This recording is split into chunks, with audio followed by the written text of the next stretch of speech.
Bonjour et bienvenue dans l'épisode 6 de Olé, le podcast de la tauromachie. Ah oui, on est presque à 1000 abonnés sur YouTube. Alors si vous n'êtes pas déjà abonné, pensez à le faire, ça nous donnera un petit coup de main. Merci.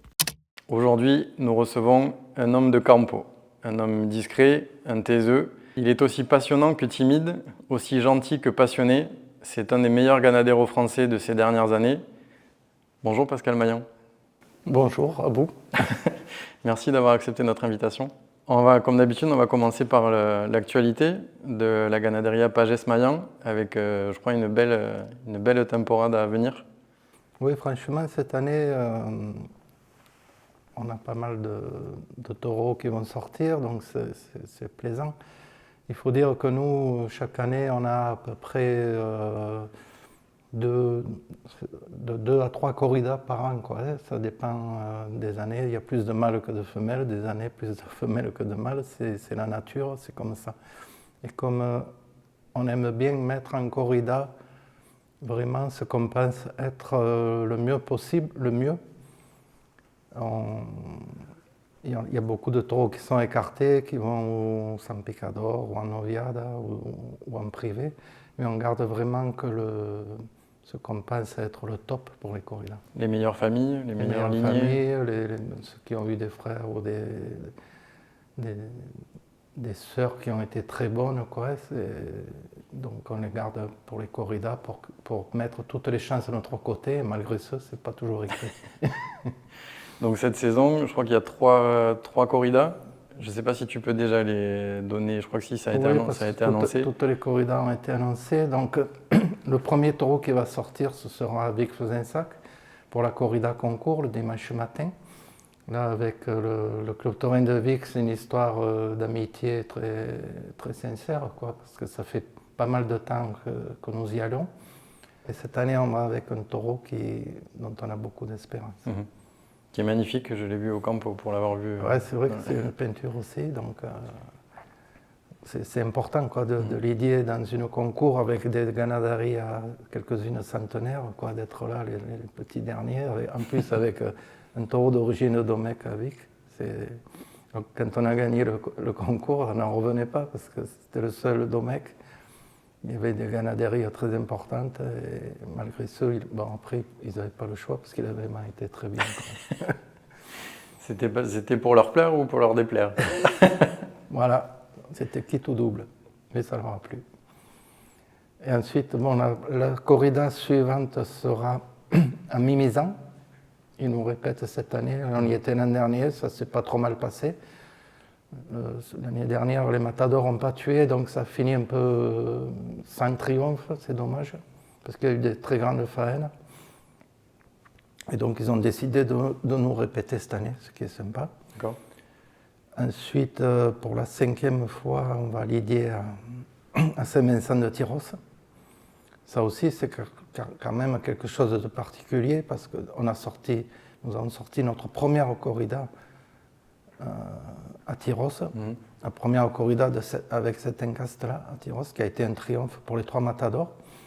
Il y a eu 2 taureaux franchement pas bons, mais 4 taureaux très très bien qui ont permis de couper les oreilles, et les 3 taureaux sont sortis en triomphe. Donc on a été répété l'année suivante, ça s'est bien passé encore une fois. Puis il y a eu une coupure avec les taureaux de la famille Gallon qui ont été très bons aussi. Et l'année dernière, on a repris notre tour et tout le monde là-bas disait, tu sais, on va peut-être un peu changer, quoi. Et la corrida, c'est peut-être la meilleure qu'on ait sortie. Donc à la fin, ils nous ont dit, écoute, à l'année prochaine. Tu as regagné ta place. Voilà, donc c'était sympa. C'est vrai qu'il y a eu des taureaux importants. Et ensuite, la 3e corrida, ce sera à Arles pour la feria du riz. Pour nous, c'est très important parce que avec cet encastre, ce sera la première fois qu'on sort dans une arène de première catégorie. Et en plus, dans la ville de notre élevage, quoi. C'est sympa, quoi. Là, on a vraiment mis toutes les chances de notre côté. Il y aura une corrida ce ne sera pas monstrueuse, hein. Il ne faut pas s'attendre à une corrida style Vic, tout ça, une belle corrida. Pour une arène de première Pour une arène de première catégorie. Ok. Est-ce qu'il y a d'autres novios de prévus ou d'autres taureaux dans la saison On ne sort que de novios. un à Moggio, tu dois connaître la date. Oui, c'est le samedi 6 juin. Et un à Bougeant le 5 juillet, en noviade à concours aussi. D'accord. Voilà, ce sera les 2 seuls, et puis peut-être après un tout seul, mais il n'y a rien de... On n'a rien d'autre pour l'instant de réservé. Et après, quelques Saint-Picador, notamment, je pense à Tarascon. On va sortir un Saint-Picador. Voilà. D'accord.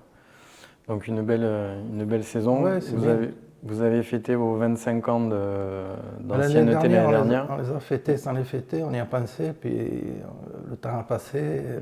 On n'a pas pu le faire comme on a voulu, mais bon, c'était nos 25 ans, c'était bien, quoi. Ça rappelle des bons souvenirs du début, et 25 ans, c'est pas beaucoup, et c'est beaucoup.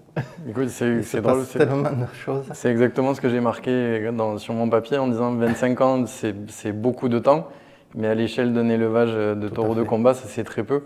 Quel regard tu portes, toi, sur ces 25 dernières années sur la vie de l'élevage?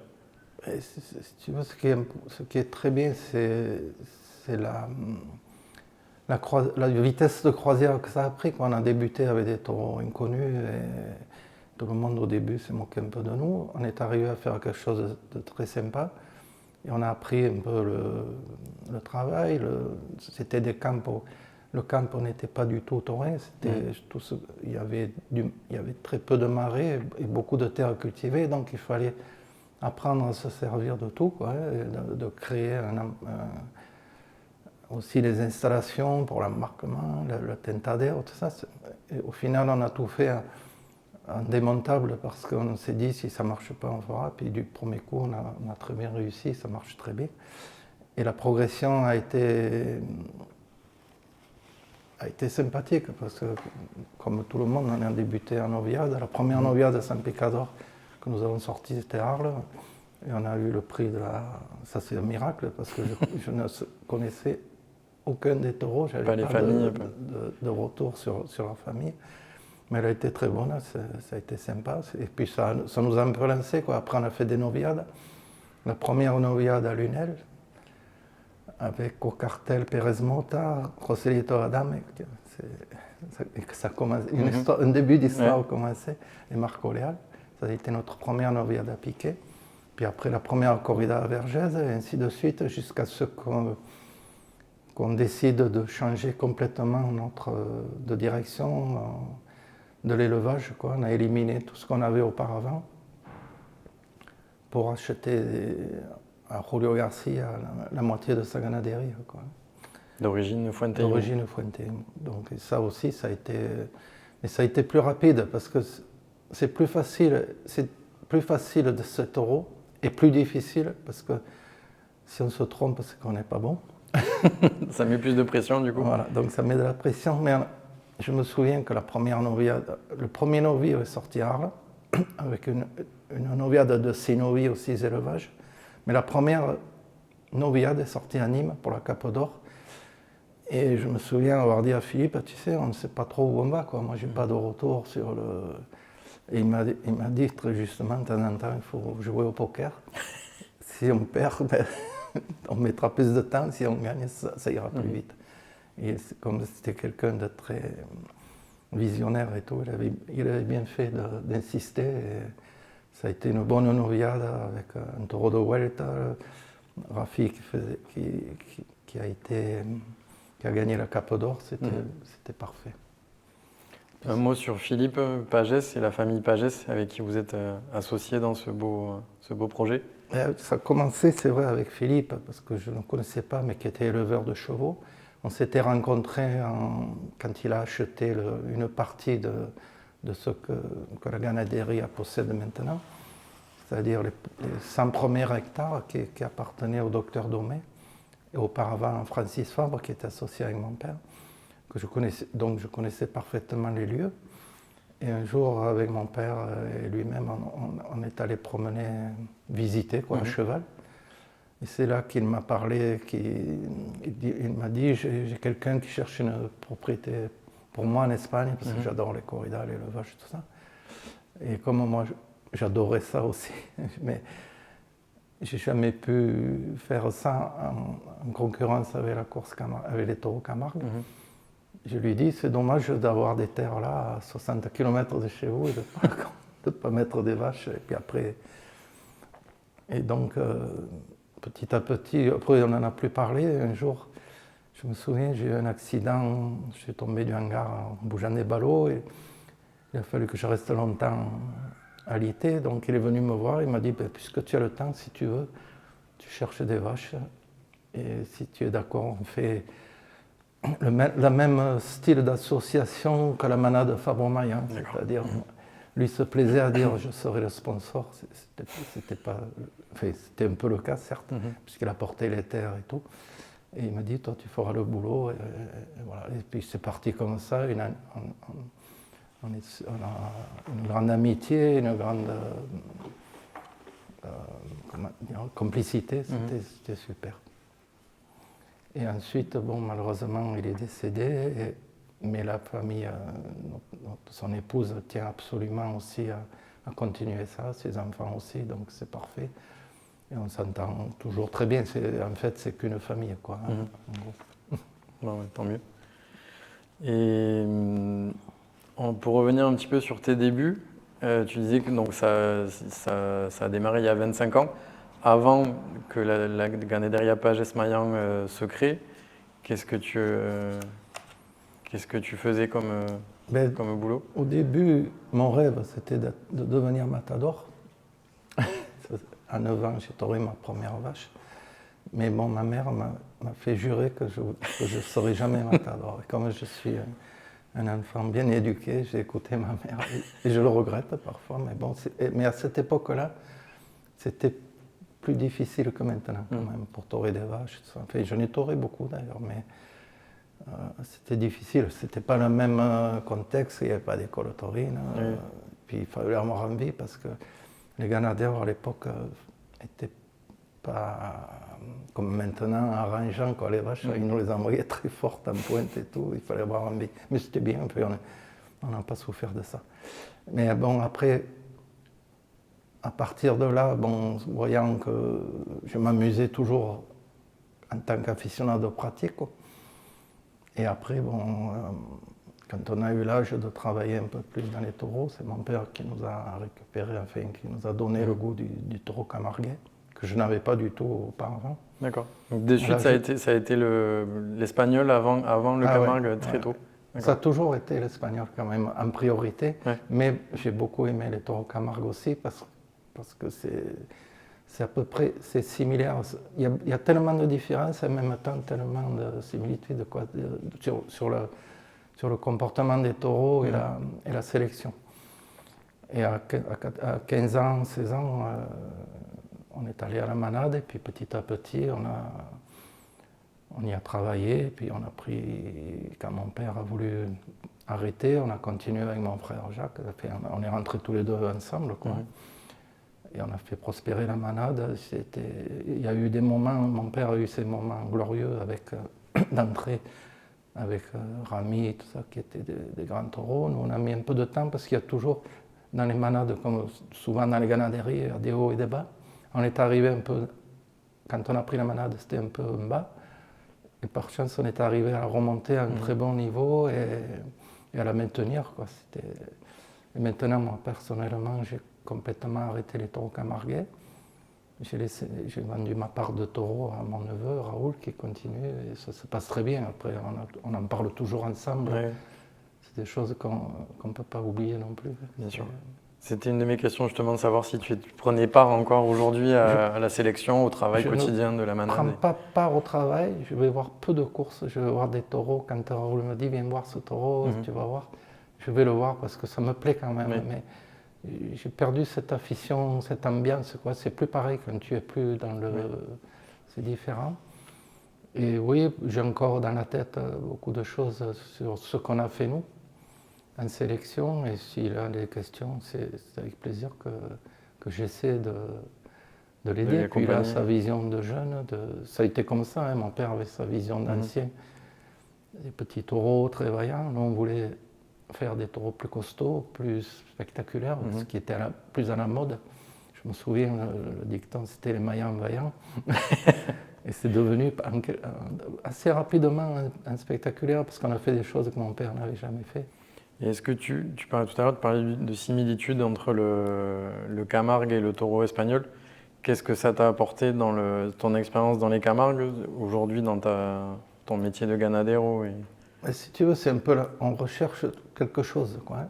Donc, nous, dans les Camargues, c'était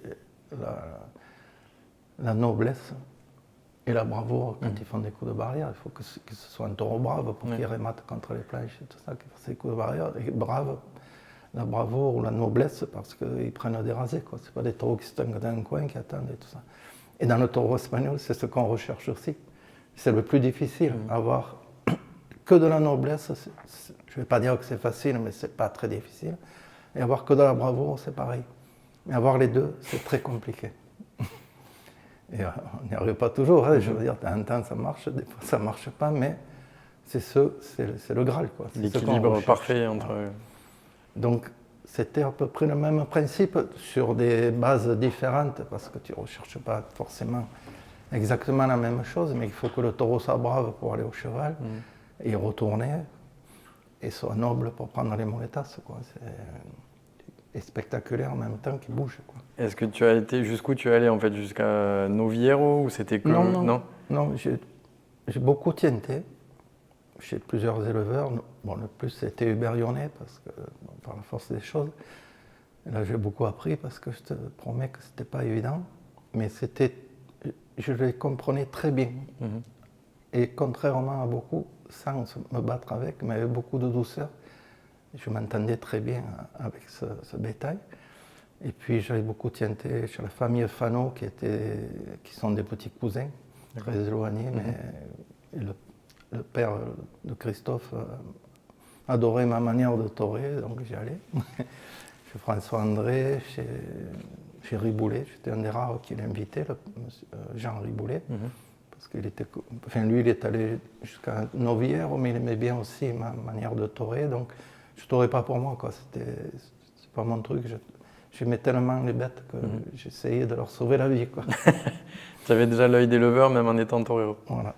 Et je suis allé jusqu'à deux festivals à Arles, un à Vauvert, et voilà, quoi, 3 festivals. Et quelques taureaux en privé, mais pas beaucoup. Jusqu'à couper 2 oreilles, quand même, un taureau du Berionnet dans les arènes d'Arles. Ouais, c'est quand même pas mal. C'est pas mal. Ouais. Alors celui-là m'a fait beaucoup plaisir. Il y a des choses, des fois. On avait choisi un taureau, et ce taureau s'est abîmé. Et donc, le matin, Hubert m'appelle et me dit « C'est embêtant, le taureau que tu as choisi, on ne pourra pas le mettre. On mettra un autre, je connais, c'est le seul produit d'un taureau qu'il avait mis sur les vaches, mâle. » Il me dit « Je ne sais pas trop. » Et j'ai dit « Écoute, c'est le sort qui en a voulu ainsi, ça va être bien. » Je l'avais pris très à l'aise. Ce festival aussi, d'ailleurs, j'étais tranquille. Je ne sais pas, on aurait dit. Le seul moment où je n'ai pas été tranquille, c'est quand tu prends le souterrain. Il te paraît faire 1 kilomètre. Pour rentrer dans les arènes d'Arles. Et comme je suis très timide, de faire le passéo, ça m'a beaucoup. Ça m'a coûté tout. Ouais. Je languissais que le taureau sorte, quoi. Quand le taureau est sorti, ça a été salvateur pour moi. Et le taureau a été extraordinaire. Et donc, il m'a permis de me régaler et de couper ses 2 oreilles. Par chance, je suis le seul qui est tué ce jour-là. Il y avait des matadors, personne n'a pu tuer un taureau. Et moi, par chance, je l'ai tué, j'ai coupé 2 oreilles et j'ai remporté le prix du meilleur torero de l'après-midi, que je n'ai pas osé garder tout seul. Je l'ai partagé avec Raoul Galindo, qui était quand même un matador, et, par respect. Et par contre, le second, c'était après mon accident à Paris de cheval. Je voulais me prouver, c'était un truc perso, je voulais me prouver que je pouvais le faire. Et là, j'ai énormément souffert parce que le taureau, c'était pas le même déjà. Et moi, je n'étais pas prêt physiquement non plus. Et à un moment donné, j'ai failli aller porter mes affaires au chef de ligne pour lui dire écoute, moi, je vais souffrir. Et Robert Piles, qui était là-bas, me dit parce qu'on est Arles, il faut faire l'effort. Le taureau à gauche, il a 2 ou 3 séries, il faut y prendre. Là, j'y suis retourné, tu vois, mais j'ai énormément souffert, mais je lui ai pris, je suis arrivé petit à petit à faire des séries à gauche, à bien le tuer. Alors là, tu vois, quand tu n'aimes pas un taureau, tu le tues très bien. Et donc, j'ai coupé une oreille, j'étais content. Voilà. Ça m'a prouvé que j'étais encore vivant. C'était un beau défi du coup pour Ouais, c'était te sympa. dépasser. Après, j'ai souffert, j'y pense encore souvent, mais c'était bien. Ça me fait penser à une question. Est-ce que ça te semble important pour un ganadero de savoir torer? Est-ce que du coup tu as un œil Ouais, ça apporte beaucoup de choses. Beaucoup de choses, parce que d'abord, tu regardes les autres. La tauromachie a beaucoup évolué quand même. Je me souviens un jour, j'étais en ancienneté chez Fano, avec Rocareil. Et Pierre aussi, qui taurait une vache qui était extraordinaire. Et je sors derrière Pierre, et je taurais. Et Rocareil, il rigolait. Je dis, pourquoi je ne suis pas bien, tu rigoles? Il me dit, non, mais tu taurais comme les anciens. Et j'ai dit, qu'est-ce que tu crois? Malheureusement. C'était marrant, quoi. Alors que j'étais un cantoré de taurer, j'avais déjà cette approche du taureau très proche, de me mettre très près. Ouais. Non pas parce que j'étais courageux, mais parce que je ne pouvais pas partir. Physiquement, c'était compliqué. Donc, parce qu'un jour, on a tienté au Jas, il y avait Litri, il y avait El Tato. Et je sors derrière Mehdi et je fais une faena trésorédiste. Oui, vraiment. Et Litri, il me dit, on voit que tu es trésorédiste. Et je lui dis, oui, mais lui, il le fait par courage. Moi, je le fais par nécessité. On est parti à rigoler, c'était sympa. Ouais. Je ne pouvais pas partir en courant. Alors. D'accord, oui, donc ça aide à rester quiéto. Et donc, si tu veux, tout ça, ça aide à voir ensuite, même si la tauromachie évoluait, de voir si... Et parfois, des fois, on se trompe avec les taureaux qui sont très forts, techniquement. Exemple, Jean-Baptiste ou Castella. Quand tu vois comme ils tauraient, après, il faut parler avec eux dans les tientes, parce que tout a l'air bon, quoi. Donc, oui, ils les rendent faciles et bonnes et toutes les vaches bonnes. C'est difficile, et des fois on parle, et puis après des fois on a nos idées, des fois ils ont les idées. Il ne faut pas toujours écouter les taureaux parce qu'ils ont l'idée de garder le plus gentil, et nous l'idée de garder ce qui est brave. Donc je me souviens avec Castella, on s'était pas rattrapé parce que c'était très sympa, mais lui il me disait, cette vache-là il faut la garder alors qu'elle se barrait un peu, tu vois. Et une vache qui est sortie très enracée, il me dit ça ne regarde pas, ça fait souffrir. Alors, je lui dis, quand un taureau me dit de ne pas garder une vache, je la garde. C'était sympa.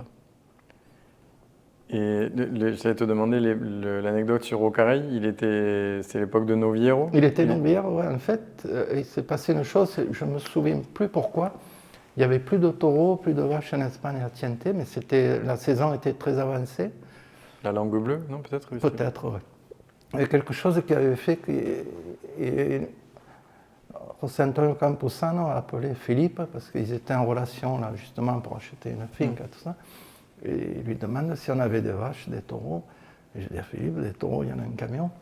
Et des vaches, on en trouvera, quoi. C'est pas...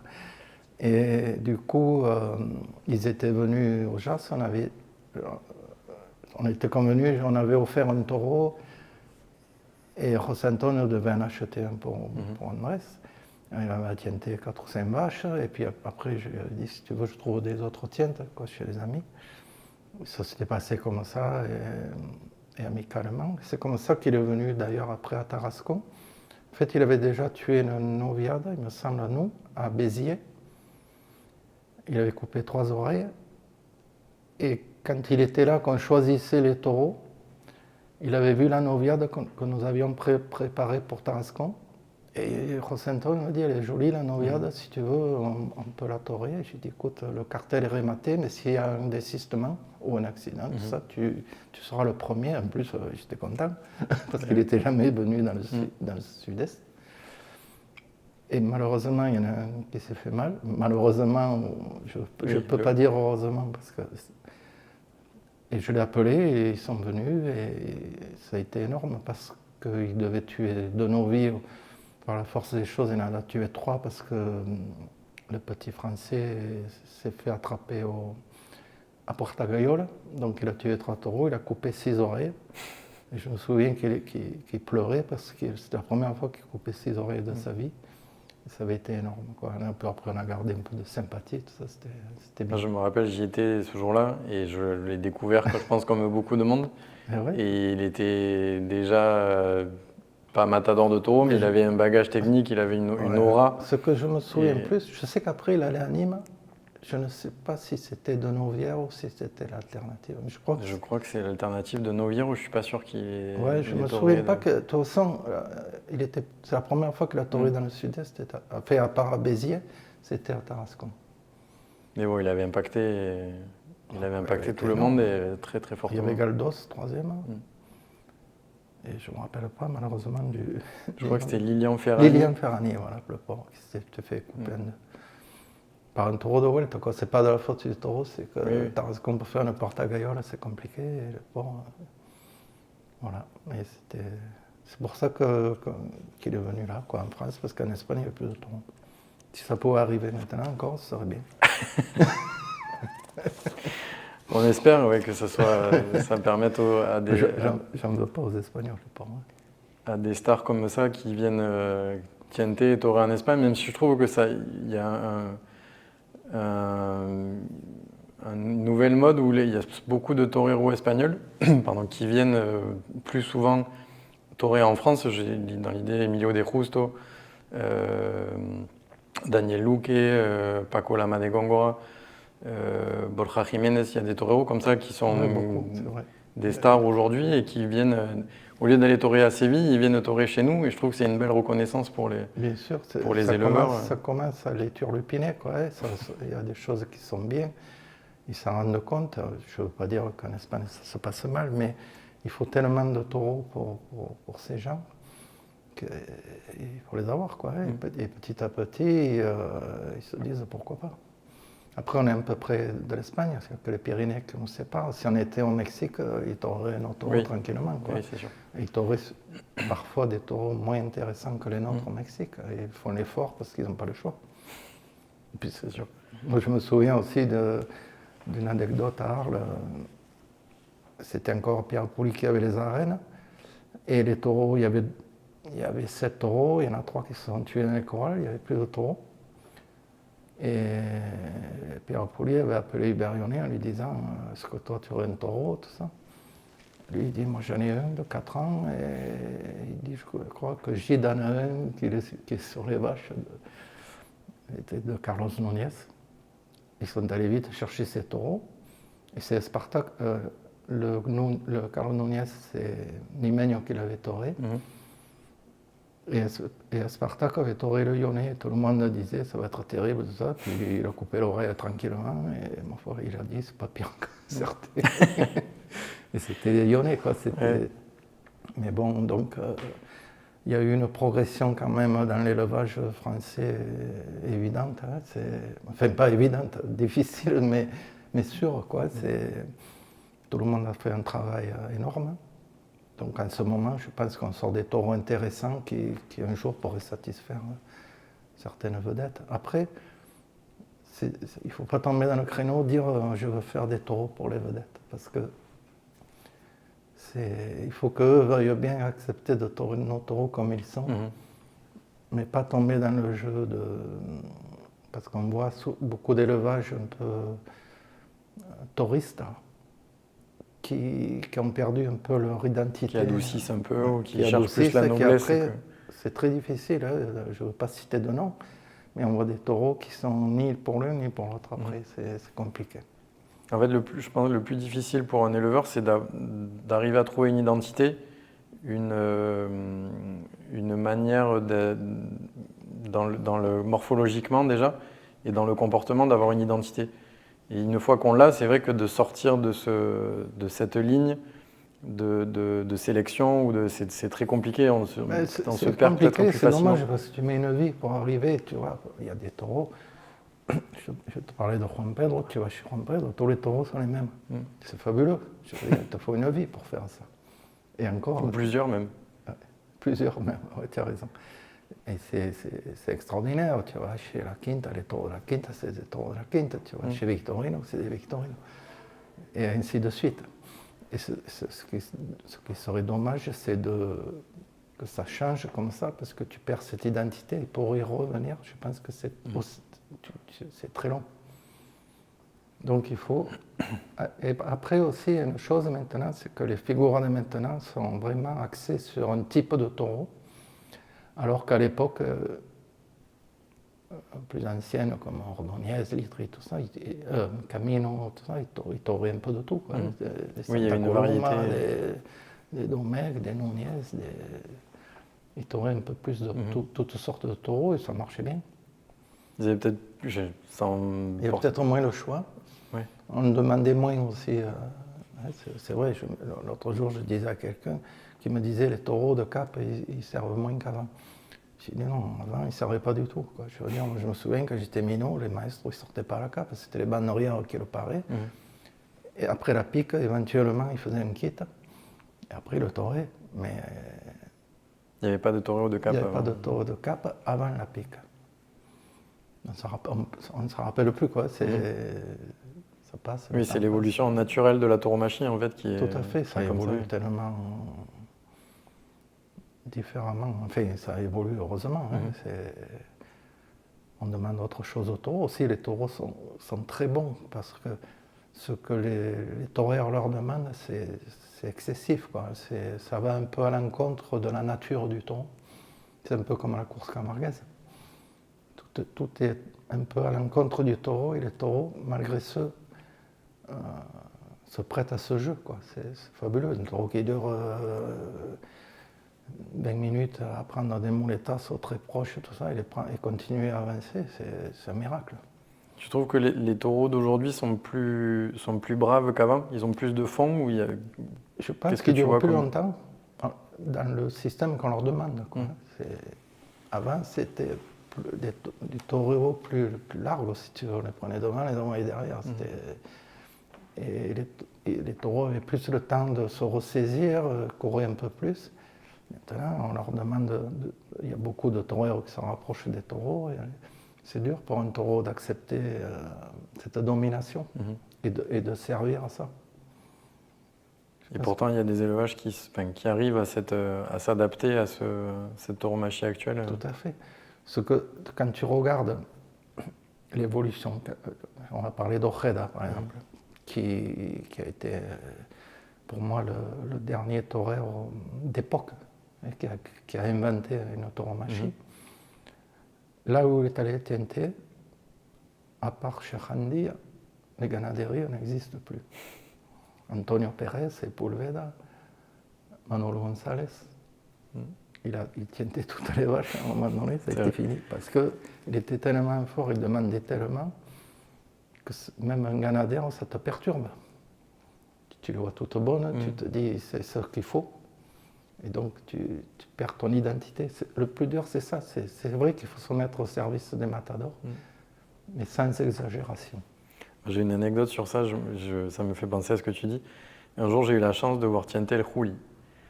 Et il y avait la Tiente 4 vaches chez Marie-Sara, il y a peut-être 10, 12 ans, 15 ans.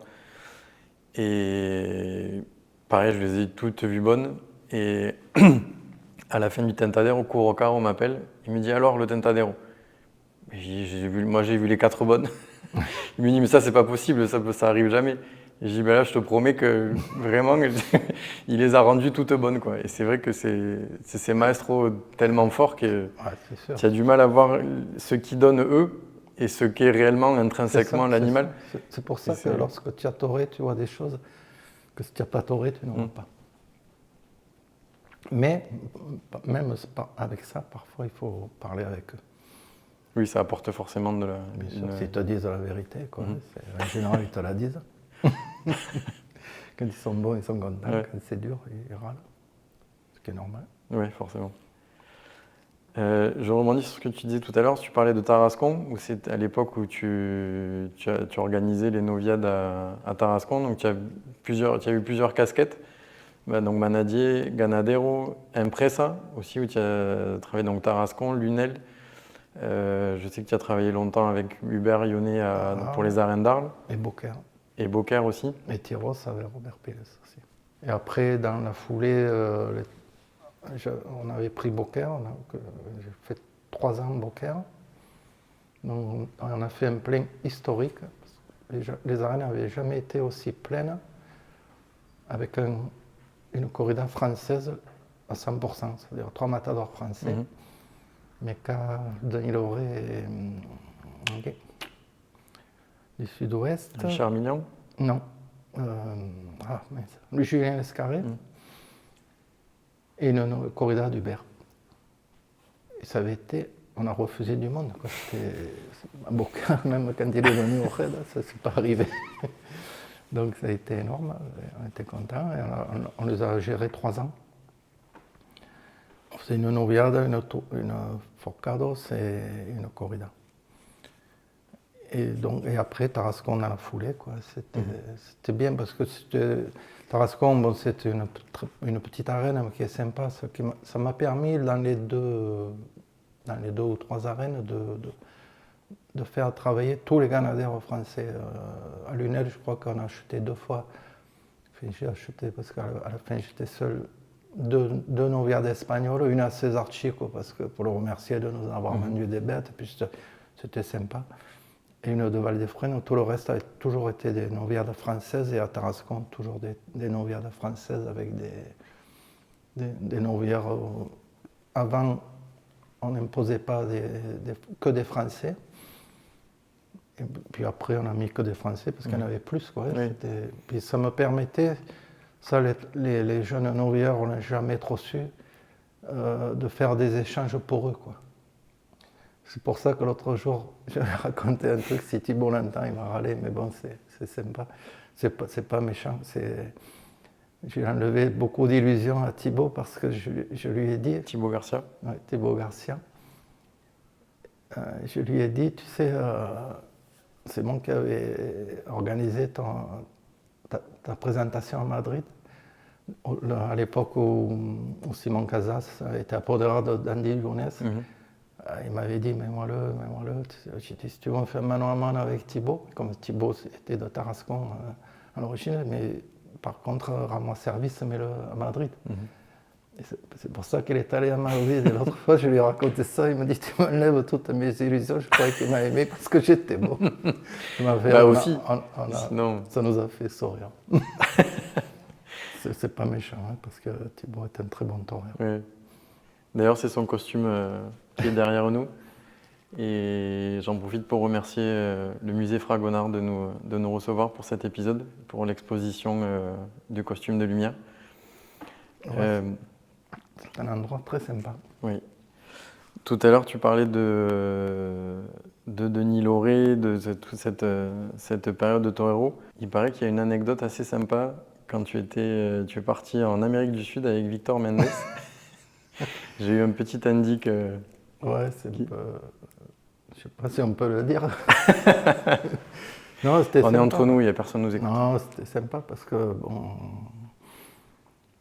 j'étais parti avec un groupe de personnes et puis bon, vite fait, parce qu'on a un peu le même âge. Il a 2 mois de plus que moi, c'est pour ça que de temps en temps on se taquine. Mais je l'avais rejoint quoi, et puis il avait toré. Il avait pris un coup de corne d'ailleurs. Et je me souviens que j'étais dans la chambre avec lui et son apodérado, qui était Mati à l'époque, l'appelle et lui dit « Quand est-ce que tu reprends ?» Il dit « Pourquoi? Quand est-ce que je me suis arrêté ?» C'est lui qui se soignait, je me rappelle, il avait 10 cm quand même, il se bourrait le truc de crème. Quoi, et il devait torer à Cartagena de India. En Colombie? En Colombie, une corrida comment il s'appelle? Du marchand de drogue, là. Pablo Escobar? Pablo Escobar. Et du coup, les vétérinaires ont refusé cette corrida. Et Escobar a dit, s'il n'y a pas ma corrida, il n'y aura pas de feria. Il n'y a pas eu de feria. Et donc, on a eu des vacances. Donc, au début, on est allé un peu dans les îles, et puis un jour, un coup de téléphone, c'était Escobar qui demandait à Victor pour s'excuser de passer la journée, tout ça. Et donc, on avait passé une journée là-bas, mais j'ai rien consommé, j'ai rien revendu. Mais c'est des faits marquants. Et je savais pas que Pablo Escobar était ganadero à l'époque, du coup. Et oui, je me souviens plus du nom de l'élevage. Ça sortait pas sous son nom, mais il avait un élevage. Ouais. Bon, merci pour cette, cette anecdote improbable. Je voulais revenir avec toi sur la vie du ganadero et la relation qu'on peut avoir avec le taureau. Qu'est-ce que t'apprend le taureau? Qu'est-ce qui t'enseigne? Le taureau, il nous donne beaucoup. D'abord, si tu veux être ganadero, il faut vivre taureau, il faut être taureau, il faut manger taureau, il faut dormir taureau, il faut boire taureau, il faut être un taureau. Quoi. Et le taureau, il te parle. Quoi. Quand tu vois un taureau au campo, c'est la manière dont il te regarde, la manière dont il évolue, tu devines beaucoup de choses. Ça paraît bizarre, mais c'est comme ça. Et c'est des relations de folie, quoi. Ce qui est étonnant et paradoxal, c'est que tu les aimes comme tes enfants et que tu les prépares à sortir dans une arène pour être tués, quoi. Mais je ne vois pas un taureau brave ne pas aller dans l'arène, quoi. C'est une finalité. Quand on les voit dans le camp, c'est des guerriers, quoi. Ils pensent que ça. Donc tu te dis, la finalité, ça va être ça, quoi. Et tu les amènes. Et ce qui est terrible, c'est que quelques jours avant, le jour de l'embarquement, tout ça, tu es pris tellement dans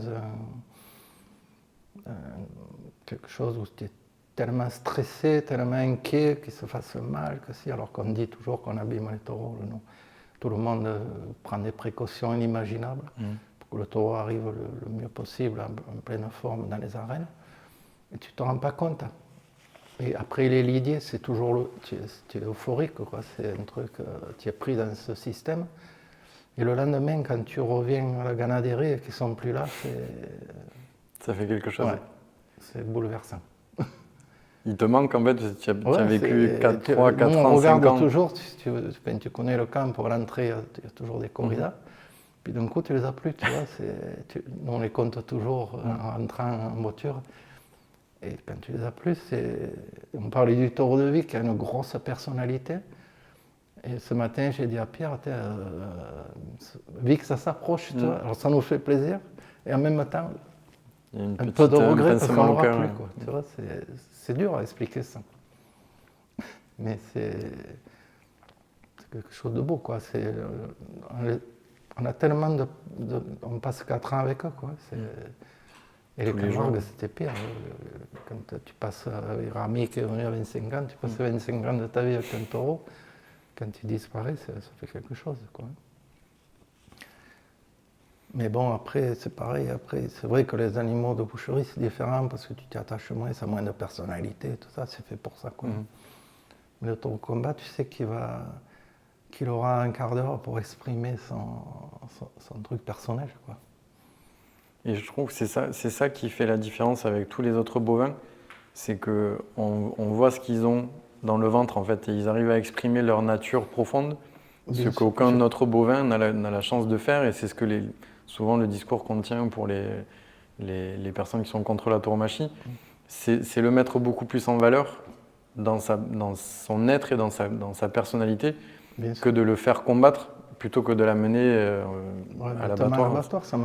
Quand on est obligé, pour des raisons accidentelles, tout ça, de faire tuer, ça nous rend malade parce qu'on se dit on a élevé pendant temps. C'est pas une question d'argent et de tout ça. Si on gagnait de l'argent en étant ganadère, on se saurait. Mais c'est le fait qu'il n'ait pas pu s'exprimer. Pour nous, on le voit comme ça. Et souvent, moi je dis, c'est frustrant. On est des éleveurs de taureaux, mais on est des éleveurs de bravoure, plus que des éleveurs de bovins. Oui, complètement. On ne considère pas nos taureaux comme des bovins singuliers. C'est difficile à comprendre. Des fois, même moi, je ne le comprends pas. Donc, on ait cette passion de fou. Quoi. Donc, je comprends que des gens de l'extérieur, si tu n'aimes pas ça, nous prennent un peu pour des sauvages. Qu'est-ce qu'on défend, selon toi, en étant éleveur? Je trouve qu'on défend beaucoup de choses. Déjà, on défend un territoire. Parce que quand nous, on va dire 350 bêtes, il y a 500 hectares qui sont incultes, qui sont vraiment à l'état sauvage et pur, quoi. Et donc, autour de ça, tu as toute une biodiversité, des animaux, plein d'oiseaux. Encore hier, il y a quelqu'un de la Tour de Valac qui est venu voir s'il pouvait venir enregistrer les hérons qui viennent nicher. Il y a tout un système. Et puis après, il y a l'élevage du taureau lui-même. Tu défends déjà cette race, quoi, de taureaux. Et avec ça, à nous, ça nous change la vie, quoi. On est d'autres personnes, quoi. C'est bizarre ce que je dis, mais je sais pas, c'est difficilement explicable, je trouve. Je crois qu'on est un peu fou. Oui, il faut l'être pour élever des taureaux et faire ça, mais j'avais noté, c'est de l'amour, et c'est même plus que ça, c'est de la fascination et une dévotion en fait envers cet animal. Ouais, et c'est ce que beaucoup de gens ne comprennent pas, parce qu'on les envoie à la mort, mais pourtant on dédie... On ferait tout pour eux, quoi. Je veux dire, on donnera tout.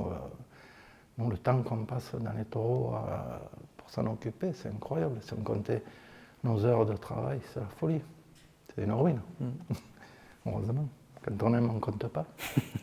Toi, tu as la chance de le vivre au quotidien avec Pierre, avec ton fils. Comment ça se passe avec lui? C'est une chance, j'imagine, de le vivre entre père et fils. Ça se passe super bien, quoi. Enfin, lui, il adore ça. Et donc, il me donne un coup de main. C'est super gentil, il pourrait faire autre chose, mais bon, lui, il est passionné autant que moi, quoi. Donc, c'est très agréable. Tu sais que moi, je commence à pas être tout frais, là. Donc, tu sais que si la famille Pagès veut continuer avec lui, les enfants, je sais pas, ça peut se faire, quoi. Je l'espère. Prendra la relève. Ça peut durer longtemps, quoi. J'ai une question que je voulais te poser, c'est quelle est la part de l'instinct dans le travail d'éleveur? Je pense qu'elle est à 80%. 80%, voilà, c'est quelque chose, je le dis tout à l'heure, il faut ressentir des choses qui sont inexplicables, quoi. Pourquoi tu dis, tiens, celui-là on va le tienter, ou celui-là on va le mettre là, tout ça, c'est des choses, des ressentis. Bon, certes on a des notes, mais il y a des taureaux, je l'ai dit tout à l'heure, il faut qu'ils te parlent, les taureaux. Il y a des taureaux, des fois aussi, qui disent rien, mais qui sont très bien. Il y a des taureaux très discrets. Moi, je me souviens, j'étais avec un ami dans les Camargues, on donnait à manger au taureau, j'ai dit, tu vois, celui-là, il ne peut pas être mauvais. Il m'a dit, j'ai dit, non, celui-là, il va être bon. Et ça a été Germinal qui a fait plusieurs finales, tout ça. C'est un regard que le taureau, pas comme les autres. Que tu arrives à déceler. Après, on se trompe aussi souvent, hein, mais il y a des choses qu'on ressent tellement profondément que ça ne rate pas souvent. Et ça, ce que tu as appris avec les Camargues, tu arrives à le ressentir pareil, dans le regard des braves aussi? Oui, encore plus peut-être, parce qu'il y a une expression de sécurité du taureau, quoi. Les taureaux sont tellement plus sereins. Les taureaux Camargues, ils sont plus effrayés, plus sauvages. Oui, c'est vrai qu'ils fuient plus qu'au camp. Le taureau brave, quand tu le recampes, tu vois, des exemples, le taureau de Vic, par exemple, c'est marrant, tu vois, il a un an de plus que les autres, certes. Il y a bagarre, il arrive au trot, tout, il bat personne, il dit rien, tout s'arrête, tout est réglé.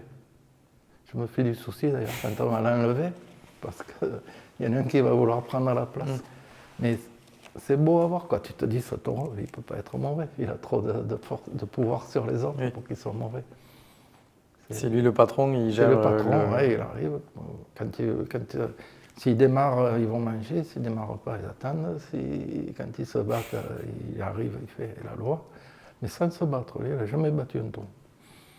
C'est extraordinaire, quoi. Par ce qu'il dégage, il arrive à faire. Tu vois des choses. La nature, ça t'apprend des choses extraordinaires, quoi. Il faut avoir le temps et la passion et la patience de regarder. Et de ressentir comme ça. Mais après, nous, on y va tous les jours, mais tous les jours, on regarde, on se dit 50 000 fois la même chose. Et ça, c'est commun au taureau. Je me souviens, un jour, on était en Espagne avec Paco Ojeda et Carmelo, tu sais, qui est maintenant impresse, et qui allait torer une noviade de Bernardino Piris. Mais je me suis dit, c'est des fous. Ils ne parlaient que de la noviade. Et la noviade, tu as vu celui-là, quand ça se calmait un peu, d'un coup l'autre disait, tu as vu lui, comme il a bougé l'oreille, comme il a fermé l'œil. Mais ça a duré le repas, quoi. Tu te dis, et en fait, nous on est pareil. On ne s'en rend pas compte. Oui, on ne s'en rend pas compte. C'est beau, c'est bien. Tu parles de Paco Ojeda. Mon indique m'a dit qu'il y a une anecdote sympa avec Paco Ojeda et les cochons. On peut le dire maintenant parce que malheureusement son beau-père est décédé. J'étais allé passer 15 jours chez José Luis Marca qui était à l'époque employé au Mas du Grand Gageron chez ma grand-mère. Il s'occupait aussi, il était bandoulière de ma tante Poupette qui est toréée à cheval. Donc il m'avait dit, ouais, viens, tout ça. J'étais resté avec lui, on était tous les deux à la finca et Ojeda avait celle à côté. Et on montait à cheval. Et un jour, il m'a dit, viens là de l'autre côté les cochons. Et on avait fait la course des rives avec les cochons. Et il me disait, tu ne le diras pas à mon beau-père. Hein. Parce que le jambon, quand on lui faisait des trous dedans, c'était une grosse perte. Mais c'était marrant. C'était des bons souvenirs. Est-ce que tu en as d'autres? J'en ai des quantités, mais là, ça. Je ne sais pas, après. Oui, j'ai fait des choses aussi quand tu es entouré. Je me souviens, j'ai toujours un très bon ami qui s'appelle Franck Girard, qui est raseté. Et des fois bon, moi j'étais que pratique, j'allais à la Bélugue pour TNT. S'il y avait un torero qui arrivait, c'est lui qui prenait ma place, donc un peu de frustré. Quand on rentrait le soir, souvent sur la route, il y avait des vaches de Pourquier. Et des vieilles vaches, on choisissait une vieille vache avec ma vieille 4L, là je les poursuivais. Et quand elle s'arranquait, on les torait sur la route. Là, des trucs comme ça, des trucs de gamin, quoi. Hein. Mais, pour assouvir le manque. Mais j'ai que des vieilles, jamais des jeunes, parce qu'après, si un matador le torait une jeune, j'en avais toré une fois, on aurait dit Rami avec des cornes de notre monde. Mais très bonne. Sur l'élevage, c'est quoi ton moment préféré dans la vie de l'élevage, dans le quotidien? Moi, j'aime beaucoup le moment des naissances, parce que tu vois, quand tu mets un étalon, il faut attendre un an pour en naître les veaux, et tu espères que chaque fois, on a des vieilles vaches, donc qui ont 17, 18 ans, tu attends ça comme le messie, quoi. Tu espères le reproducteur ou la vache qui va continuer à produire de cette lignée. Quoi. Oui, perpétuer la descendance. Et tu languis de ça, et tout est un plaisir, quoi, de voir les couleurs des veaux, c'est top. Je trouve que c'est un bon moment d'avoir. Pour nous, c'est au printemps, donc tout, en principe, quand il ne pleut pas, donc il n'y a pas un mistral de fou, c'est très beau. Et c'est très agréable, je trouve. Le moment que tu redoutes le plus? Le moment que je redoute le plus, c'est que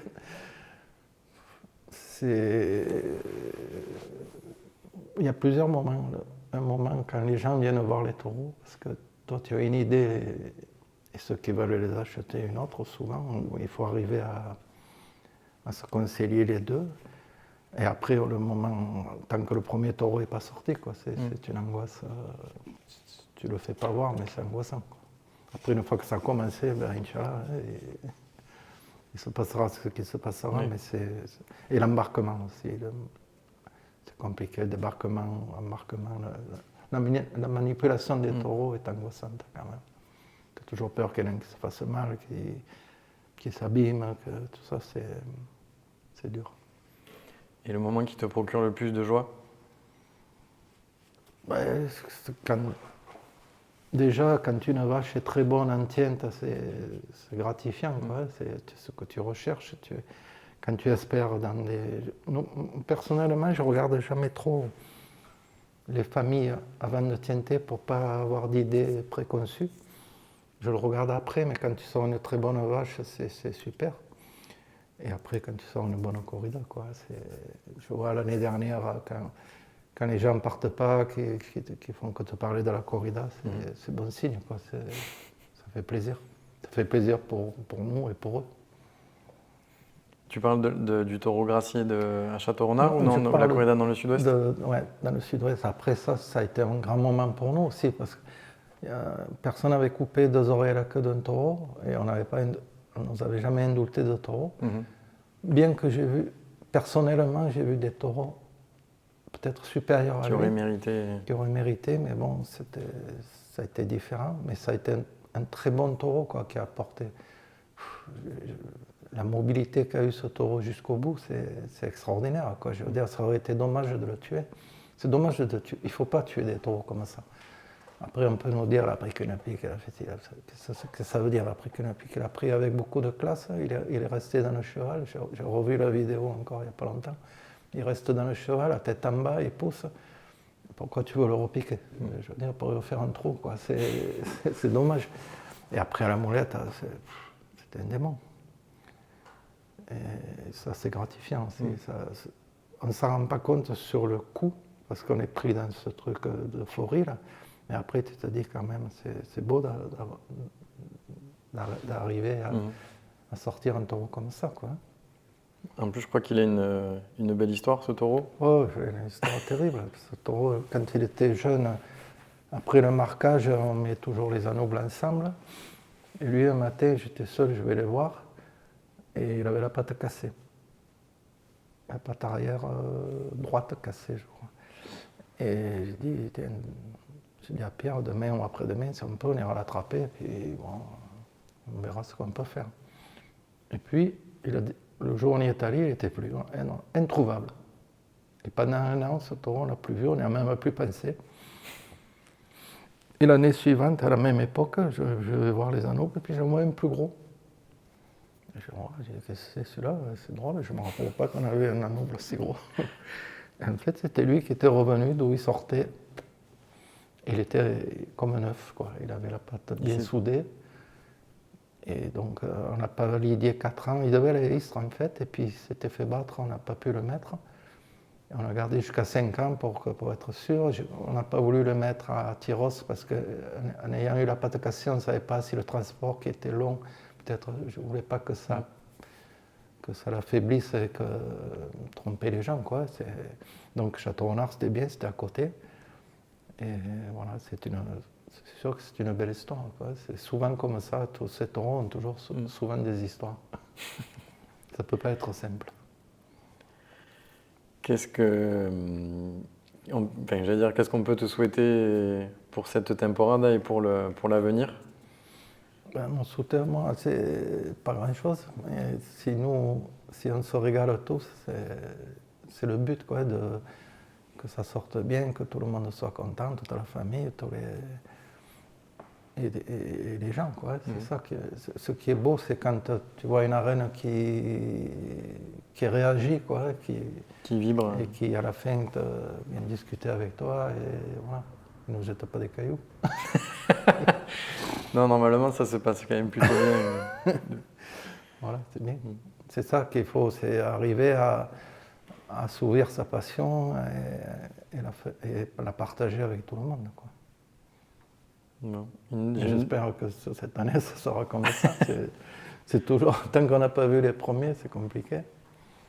Mais bon.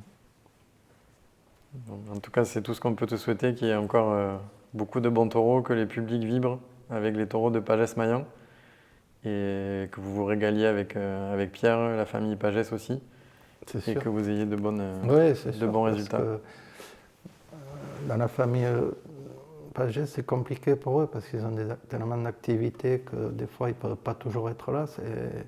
Et quand ils sont là, c'est particulièrement envie qu'ils soient bons, quoi, qu'ils en profitent qu'ils prennent plaisir parce que c'est quand même grâce à eux et à Philippe qu'on a pu réaliser ce rêve, quoi. Et rapidement arriver à un niveau pas mal, quoi. Ça, c'est encore plus gratifiant. Bon, on vous souhaite que la vie de l'élevage continue sa progression jusqu'au sommet. Ben, ouais, le sommet, c'est tous les jours, quoi. Même si c'est pas très bien pour nous, c'est un petit sommet, c'est un sommet.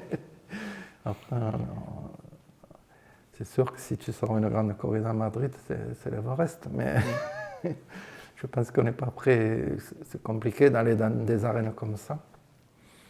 Donc, on n'est pas prêt pour ça. Bon. Déjà, Arles, Mimizan et Saint-Vincent-de-Tyrosse, c'est une belle temporade. Ouais, franchement, c'est bien. Quand au mois d'octobre, tu as vendu tous tes taureaux, c'est bien. En effet. Je me souviens d'une époque où en février, on se grattait la tête, quoi. Mais après, c'est l'évolution aussi qui fait ça. Il manque des taureaux un peu partout, donc les gens s'y prennent de plus en plus tôt. Mais bon, en plus, globalement, pour les Français, quoi, il y a pas mal de corridas françaises qui sortent, pas mal de noviades qui sortent bien en plus. Donc c'est beau, quoi. Avant, quand on comptait même pas sur les doigts d'une main, quoi. Maintenant, une année, il y a eu 12 corridas, quoi. Françaises, c'est bien, quoi. Bon, on espère que cette dynamique se poursuive pour l'élevage Pagès-Maillan, pour les Ganaderos français globalement. Pour tout le monde, ouais, c'est sûr, parce qu'il faut qu'on soit tous bons. En plus, si on est bon, en plus il y aura de bonnes corridas, c'est bien pour tout le monde. C'est clair. Merci beaucoup, Pascal. Avec plaisir. À bientôt dans les arènes. Ben, et mucha suerte. Merci, à toi aussi, d'accord. Merci beaucoup.